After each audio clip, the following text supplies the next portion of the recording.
Bismillahirrahmanirrahim. Assalamu alaikum. This is Aisha Nawaz and I am your teacher of biology. So start with the topic energy budget of respiration. इससे previous lectures में हम लोगों ने respiration को discuss किया, respiration के mechanism को देखा, रेस्पिरेशन की टाइप्स को देखा, एरोबिक रेस्पिरेशन, एनारोबिक रेस्पिरेशन. अगर हम बात करते हैं इन सब की, हमने देखा एरोबिक रेस्पिरेशन, एनारोबिक रेस्पिरेशन. अगर बात करते हैं एरोबिक रेस्पिरेशन की तो उसमें हमारे पास फर्दर स्टेप्स आते थे ग्लाइकोलिसिस का, क्रेब्स साइकिल, ग्लाइकोलिसिस, ठीक है, Krebs cycle and then electron transport chain. ठीक है, यहाँ पे electron transport chain then Krebs cycle. लेकिन अगर हम बात करते हैं एनारोबिक रेस्पिरेशन की तो एनारोबिक रेस्पिरेशन में जस्ट हमारे पास ग्लाइकोलिसिस का प्रोसीजर होता है, इसके अलावा कुछ भी नहीं होता. लेकिन हम यहाँ पर डिस्कस कर रहे हैं एनर्जी बजट की. तो अगर हम इजी वे में जाएं तो पहले हम बात कर सकते हैं एनारोबिक रेस्पिरेशन. एनारोबिक रेस्पिरेशन में हमारे पास होनी ही सिर्फ ग्लूकोज है, तो वहाँ पे एनर्जी हमारे पास जस्ट थ्रू 2 ATPs आएंगे. 2 हमारे पास क्या होगा, ATP. लेकिन अगर हम बात करते हैं एरोबिक रेस्पिरेशन की तो नेट एनर्जी बजट का हम बात करें तो हमारे पास नेट जो हमारे पास बचता है ATPs वो बनते हैं कितने, 36 ATPs हमें मिलते हैं in the form of energy. ठीक है, तो वो कहाँ से हम लेते हैं, ग्लाइकोलिसिस से पायरुविक एसिड बनता है, पायरुविक एसिड से एसिटाइल कोएंजाइम में जाते हैं और क्रेब्स साइकिल एंड देन हमारे पास क्या बनता है, electron transport chain. Krebs cycle से फर्दर हम इलेक्ट्रॉन ट्रांसपोर्ट चेन में जाते हैं. अगर हम बात करते हैं NADH की तो एक NADH कन्वर्ट होता है किसमें, 3 ATP के मॉलिक्यूल में, 3 ATPs के मॉलिक्यूल में. ग्लाइकोलिसिस में तो डायरेक्ट हमें ATP मिली, 2 ATP के मॉलिक्यूल मिल गए. जब ये कन्वर्ट होता है पायरुविक एसिड में, ठीक है, पायरुविक एसिड बनता है तो यहाँ पे हमारे पास क्या मिलते हैं, मतलब आगे जो हमारे पास स्टार्ट होता है क्रेब्स साइकिल, ग्लूकोज से पायरुविक एसिड बन गया. पायरुविक एसिड से आगे जब हम जाते हैं क्रेब्स साइकिल में तो NADH जहाँ पे यूज़ होता है वहाँ पे हमारे पास इसके रिजल्ट में 2 NADH बनते हैं. ये 2 NH, एक NADH हमने कहा 3 ATPs पे कंसिस्ट करते हैं, मतलब यहाँ पे हमारे 3 आउट ऑफ, यहाँ पे हो गए कितने मॉलिक्यूल्स हमारे पास, 6 ATPs के. 6 ATPs यहाँ पे बन गई. देन अगेन ये किस में जाएगा, एसिटाइल कोएंजाइम के साथ कंबाइन करेगा तो हमारे पास क्रेब्स साइकिल होगा. इस यहाँ पे हमें दोबारा क्या मिलेंगे, 2 NADH, मतलब कि यहाँ पे अगेन 6 ATP के मॉलिक्यूल मिल गए. ठीक है, यहाँ पे 6 ATP के मॉलिक्यूल, यहाँ पे 6 ATP के मॉलिक्यूल, यहाँ पे 2 ATP के मॉलिक्यूल्स, 6 6 12 12 13 14. यहाँ पे अभी तक हमारे पास 14 जो है ATP के मॉलिक्यूल जनरेट हो गए. जब ये क्रेब्स साइकिल आगे जाता है किसमें, इलेक्ट्रॉन ट्रांसपोर्ट चेन में, ETC में, तो हमारे पास 6 ATP के जो है मॉलिक्यूल्स जनरेट होते, सॉरी NAD के मॉलिक्यूल्स जो हैं वो जनरेट होते हैं. यहाँ पे 6 NADH होते हैं. अगर हम बात करते हैं FAD की तो एक FAD का मॉलिक्यूल कंसिस्ट करता है 2 ATPs के मॉलिक्यूल पे. हमने कहा NADH कितने पे कंसिस्ट करता है, 3 ATP के मॉलिक्यूल्स पे, जबकि FAD की बात करते हैं तो यहाँ पे ये कंसिस्ट करता है कितने, 2 ATPs के मॉलिक्यूल पे. तो यहाँ पे 6 हो गए, 6 3 18 18. ठीक है, यहाँ पे जो हमारे पास बने थे उसके अलावा 18 ये हमारे पास ATP के मॉलिक्यूल हो गए.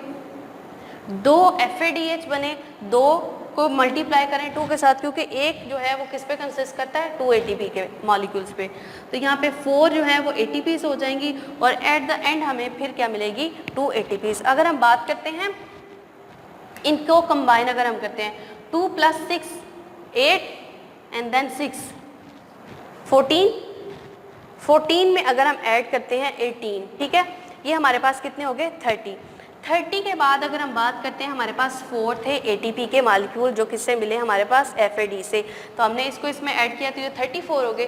34 से आगे हम अगर बात करते हैं तो एट द एंड हमारे पास 2 ATP के मॉलिक्यूल्स थे, जिससे टोटल हमारे पास यहाँ पे क्या हो गया, 36 ATP के. एट द एंड जो हमारे पास नेट रिजल्ट है वो कितने हैं, 36 ATP के मॉलिक्यूल्स वो प्रोड्यूस हुए हैं.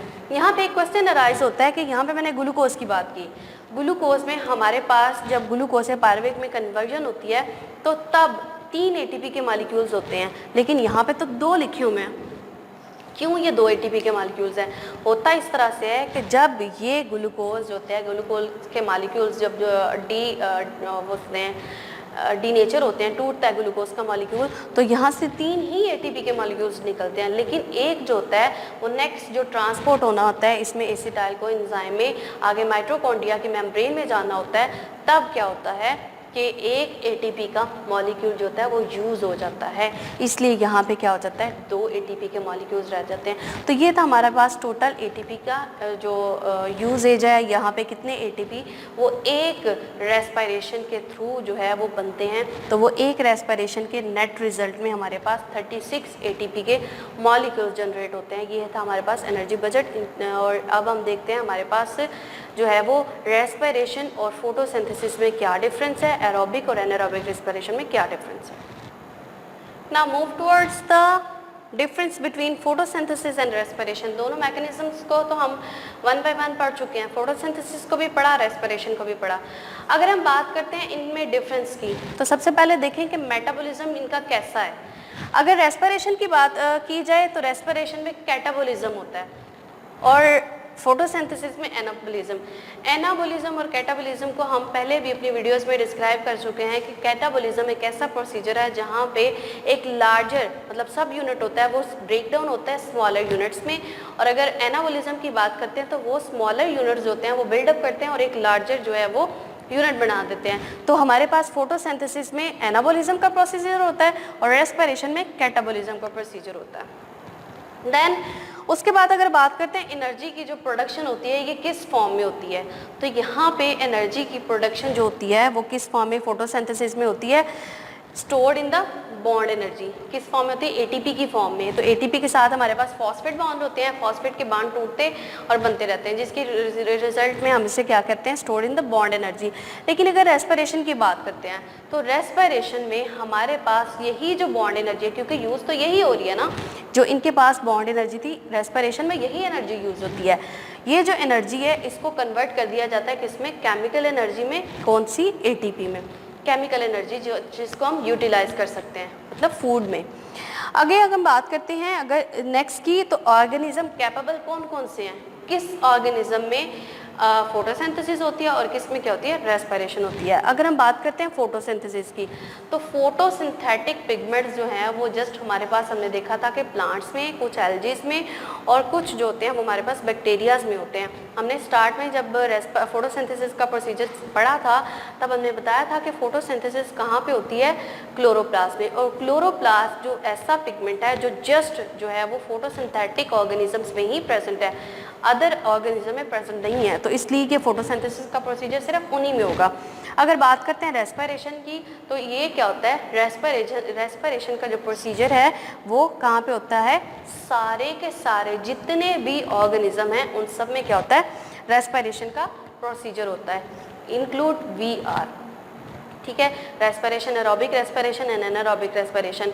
अगर एरोबिक रेस्पिरेशन की बात की तो हमने कहा कि जो है वो होता है हमारे पास क्या उसे कहते हैं, ऑक्सीजन प्रेजेंट होती है। हम में एनारोबिक कैसे प्रेजेंट हो सकती है रेस्पिरेशन, एनारोबिक इस तरह से हो सकते हैं, sometime we are in running phase, मतलब हम दौड़ रहे हैं, भाग रहे हैं, तो जितनी हमारी बॉडी में ऑक्सीजन प्रेजेंट थी वो तो यूटिलाइज होगी, लेकिन रनिंग के प्रोसीजर में सफिशिएंट अमाउंट में हमें क्या चाहिए होती है, ऑक्सीजन। तो मसल्स क्या होते हैं उस टाइम पे उनको वो इतनी सफिशिएंट अमाउंट में ऑक्सीजन नहीं ज़रूरी होती, उस टाइम पे क्या होता है कि ऑक्सीजन जो होती है नहीं होती और हमारी बॉडी मूव कर जाती है एरोबिक रेस्पिरेशन से एनारोबिक रेस्पिरेशन में। जब एनारोबिक रेस्पिरेशन होती है तब बॉडी विदाउट द ऑक्सीजन जो है वो वर्क कर रही होती है, उस टाइम में हमारे अंदर लैक्टिक एसिड भी प्रोड्यूस होता है, जिसे हम कह सकते हैं मसल फैटिग। समटाइम ऐसे लगता है मतलब मसल बहुत थके थके हैं, तो वो इसलिए होता है क्योंकि विदाउट द ऑक्सीजन सारा प्रोसीजर हो रहा है। अगर बात की जाए कि ये प्रेजेंट कहाँ पे होते हैं, तो हमें पता है कि जो है फोटोसिंथेसिस क्लोरोप्लास्ट में होती है, और क्लोरोप्लास्ट सिर्फ प्लांट्स में और फोटोसिंथेटिक ऑर्गेनिज्म में होते हैं। लेकिन अगर हम बात करते हैं रेस्पिरेशन की, तो रेस्पिरेशन जो होती है वो हमने स्टार्ट में जब रेस्पिरेशन पढ़ा था तो बताया था कि रेस्पिरेशन हमारे पास कहाँ पे प्रेजेंट होती है, साइटोप्लाज्म और माइटोकॉन्ड्रिया में। अगर इनकी टाइमिंग की बात की जाए तो फोटोसिंथेसिस हमें पता है कि लाइट में ही हो सकती है, विदाउट द लाइट नहीं हो सकती।